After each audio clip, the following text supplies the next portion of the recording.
A country where the children of the rich go to school abroad and come back to lead the corporations is not a country. We're just simply cohabiting. Why do I say that? As things currently stand, one day, during the Occupy Nigeria protest in 2012, the area boys didn't protest to Oshodi. They didn't go to Agege. They didn't go to Yanopaja. They went to VGC. They went to Ikoyi. They went to Lagos. They went to VIA. It means that they know the homes where the rich people, the children of the rich people stay. And the truth is that in a country like this, where we continue to segregate and keep the children of the poor aground, this country is going to go up in flames one day. People are going to get to a point where they cannot take anymore.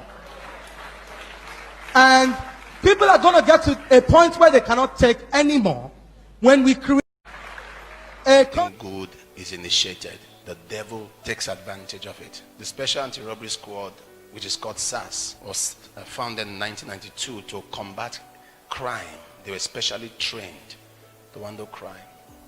And they were doing very well, picking up criminals and all that. But some bad heads got in, and you see the level of waste, how young people are being killed.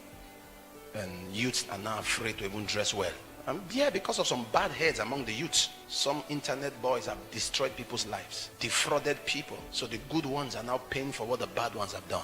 Mothers have lost children, sisters have lost brothers, because some of these SARS people, they are very temperamental, aggressive, bully. And the Nigerian police force was founded in 1913. The police force is older than Nigeria. The police force is 90 years old. SARS is 28 years old. So you cannot allow a 28-year-old unit destroy a 90-year-old establishment. How you know a good leadership is that the voice of the people is stronger than the voice of the leader. Any nation where the voice of the leader is stronger than the voice of the people is a banana republic. When the people say end this, end this, end this, to tell them that you are accountable to them, you end it. You don't say you have spent so much to, set up an organization, so because of the investment you cannot end it. You don't refurbish a bad investment. If you got married to somebody and on the night of your wedding you discovered that what you thought was a wife is a man, will you go ahead with the marriage?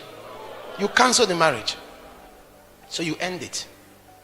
And those people who are protesting and taking advantage, looting, destroying stores, they are worse than what they are protesting against. You don't take advantage of protest or you hijack it to start a movement or something. When it comes to life, everybody is a stakeholder. When it comes to killing somebody, taking life, that is why you see the whole place.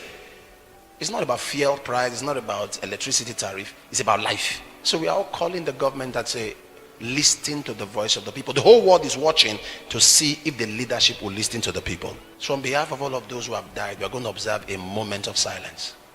Young people, young boys, it was innocent that were meant to be distributed to the poor masses that I funded so much. They are now discovered in private warehouses across the country. It came to me as a shock after funding so much amount of money on palliatives. You get the point now. That thing that you see that is happening now is like, in fact, the poor masses are relooting the loot that was looted by the original looters. You get the point now. That sounds more or less like what William Shakespeare would say in his time. And I should quote you on that. Can you say that again? Yes. The poor masses are relooting the loot that was looted by the original looters. That is a looter continua. Victoria Sata? That one is your own business. You get to the point now. The majority of the voting age in our country. Why can't young people organize themselves and throw out the 70-year-olds? The question is not whether you can throw out the 70-year-olds. The question is that in a situation where the same mind clamors for bread and books, bread will always win. And the political elite of this country have mastered the art because they know that 500 naira and 1,000 naira will make people sell their votes at the polling booth. And so it is not that we young people don't want to organize to take over from you. But it is that your generation has the money to keep our generation aground. And you have and your generation has deliberately, sir, except for very few progressives like you, refused to give us the kind of education that will empower us to demand mandatory accountability from your generation. The kind of education that will help us to become innovative and drive competitiveness for Nigeria's economy. When you say that banks are giving loans to small businesses in Nigeria, the banks come with double-digit loans that are unaffordable for those small businesses. When you talk about youth and unemployment, the idea is not even youth unemployment. The idea is that youth unemployability is a greater challenge above youth unemployment.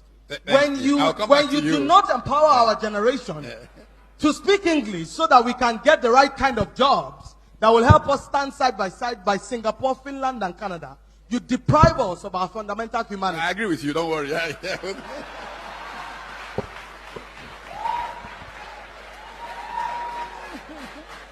And I'm sorry, Professor Batitomi, I do not mean to be combative or to be activist.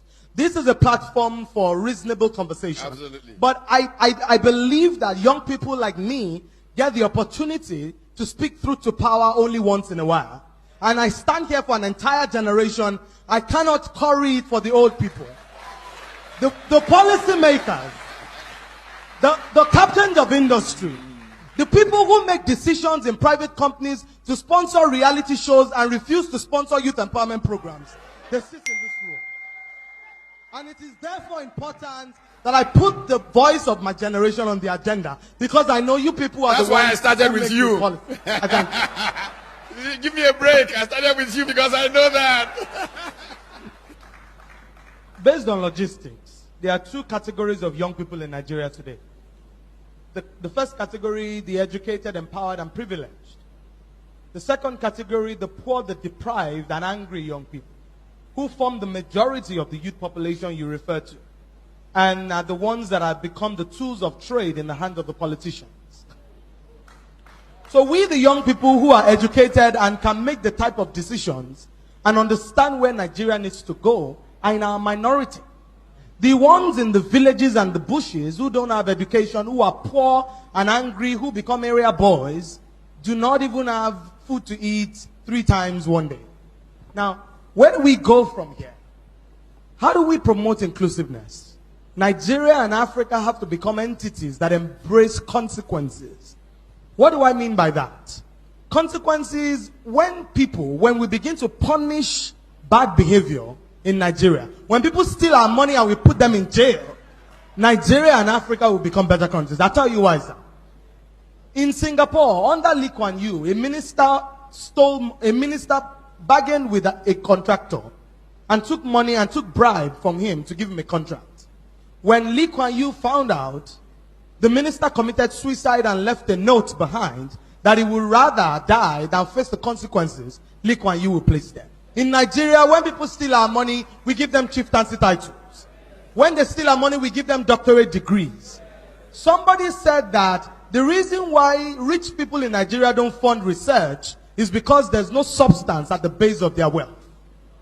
So when we do not place consequences side by side our actions, we do not send a strong message to the people who have stolen. How do we promote inclusiveness? Number one, we need to be able to embrace the principles of equality, where the children of the rich and the children of the poor can go to public schools, because public servants elevate the quality of education in the public. Number two, where the children of the poor can get jobs without having connections. When they go to University of Lagos and go to University of Ibadan, and they are given the same kind of jobs that people like me who went to Harvard University Kennedy School can get, that is when we become an equal country. A country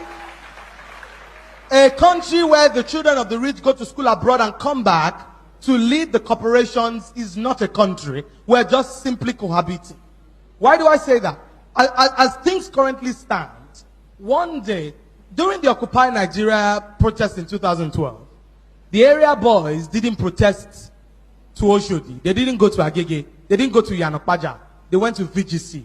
They went to Ikoyi. They went to Lagos. They went to VR. It means that they know the homes where the rich people, the children of the rich people stay.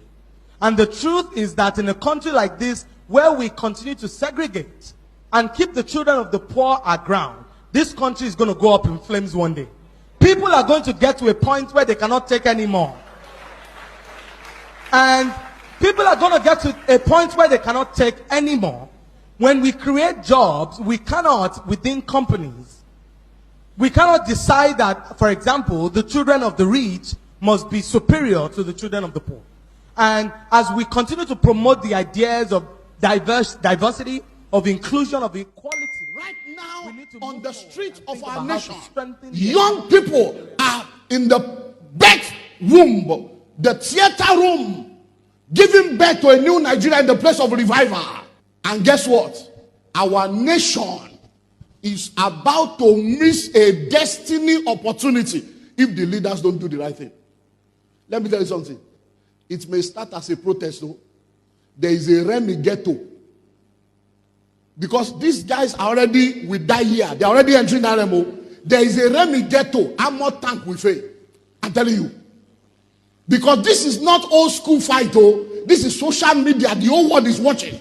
Then the question I keep asking myself is, where is our president? Vice president is apologizing. He's writing letter. Where is our president? Oga Buhari, Baba Buhari, President Buhari, what will it take you, sir? Dear Mr. President, what will it take you? Your children are on the streets. They voted you in. What will it take you to stand up as a father? Not as a president, sir. As a father. Forget people writing script for you. And just say, my children, not fellow Nigerians, not citizens of Nigeria, my children. We have disappointed you. We have hurt you. We are sorry. If you really have a good intention, sir, what will it cost you, Mr. President, to say, my children, believe me as your president, give me 30 days. This shall be done. If this is not done in 30 days, I will resign. If this is not done in 6 months, I will resign. What will it cost you to do that? If you miss this opportunity, Mr. President, you miss an opportunity to write your name in a memorable way. This is the time for you to prove that you are a man of integrity. Rise up and bring the reform that the nation needs. Answers! Answers! End police brutality! End corruption! End bloodshed! End bad governance! We call for a new Nigeria! Deny that people were killed, or when you have not conducted an investigation. And for the Nigerian army, and I'm going to appeal to the authorities to learn how to manage crisis so that you don't fuel tension in the country. This is not the first time. This is not the first time. In 2015, under the Muhammadu Buhari administration, soldiers killed civilians in Zaria. And what were we told? A traffic offense. They said some people blocked the road. The chief of army staff wanted to pass, through that road. And for that reason, soldiers were asked to kill those who were on the highway. Again, this was shared. So people say, the nuisance is too much. And 7 people were alleged to have been killed by the army. According to them, according to the authorities, the Shiites wanted to assassinate the chief of army staff, General Tuko, Baratai.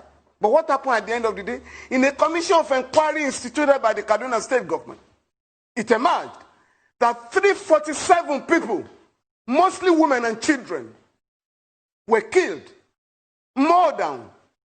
And at the end of the day, no autopsy, no postmortem exercise. Their bodies were buried in an unmarked grave. Up to now, nobody has identified, nobody has exhumed the body for proper forensic examination. Nobody has come out to let us know who the family members are or the parents. Nobody has consoled the family member. It does not happen anywhere in the world. That is the highest crime against humanity.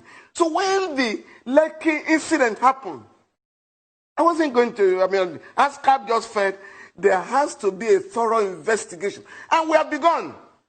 We are setting up our own independent panel, having regard to the deniers, oozing out of, the seats of power. We are going to get to the root of the matter. not just Lekki. We are coming out with facts and figures with respect to the entire killings in the country. But with respect to Lekki, people were shot at. Some of those young men and women have died.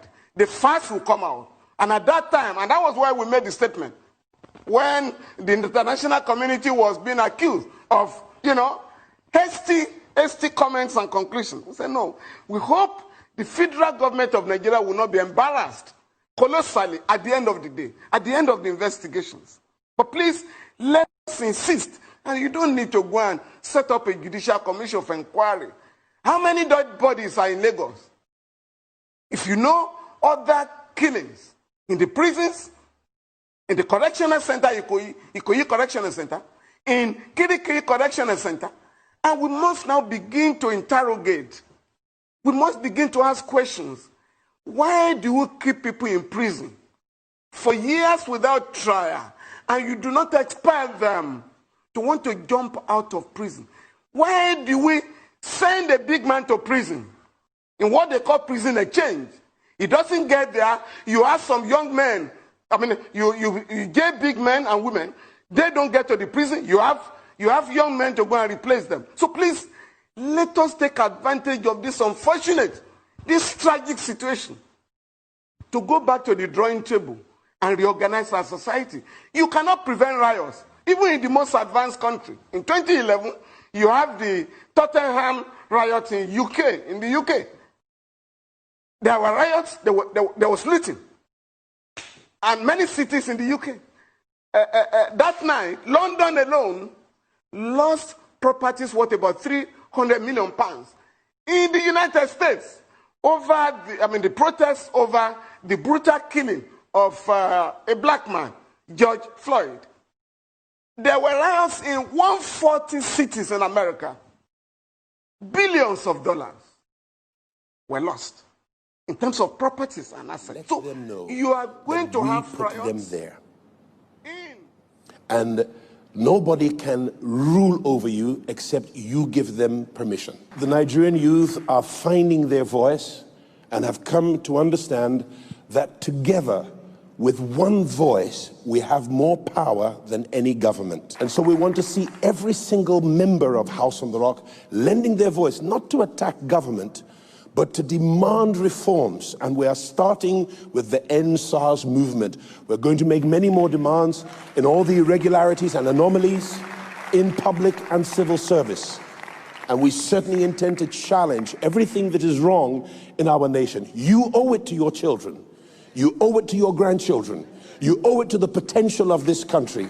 Otherwise, your children will become refugees in lands that have less resources than Nigeria does. Nigeria ought to be the strongest nation in the whole wide world. And now it is time for us to wake up, rise to our responsibility, and stand our ground and make sure that not one of your brothers or sisters in Christ or in the Nigerian Brotherhood is left out of the challenge and the fight to insist and ensure that justice returns to our streets, that righteousness is restored to our land, that equity goes back to the parliamentary halls of our nation, and that equity and equality are available to all Nigerians. No longer will governments continue to steal from us. No longer will public servants and judicial officers continue to rape the system of justice. No longer should the law enforcement of our nation ever again inflict injustice upon us when they're supposed to protect justice for us. No longer. That day is over. And I want to commend this organic movement that is not led by any one individual. It's just the heart cry of all Nigerians, old and young. But I am so proud of our youth. I am so proud of our youth. I believe that Martin Luther King is jumping in heaven, seeing Nigerians rise to their cause. I was elated when I saw my pastor, Bishop Jakes, another Nigerian, though of American birth, rise to add his voice to the anthem. Another friend, Tyler Perry, has added his voice. How will we allow citizens of another nation speak out for us? And yet, you hold your silence.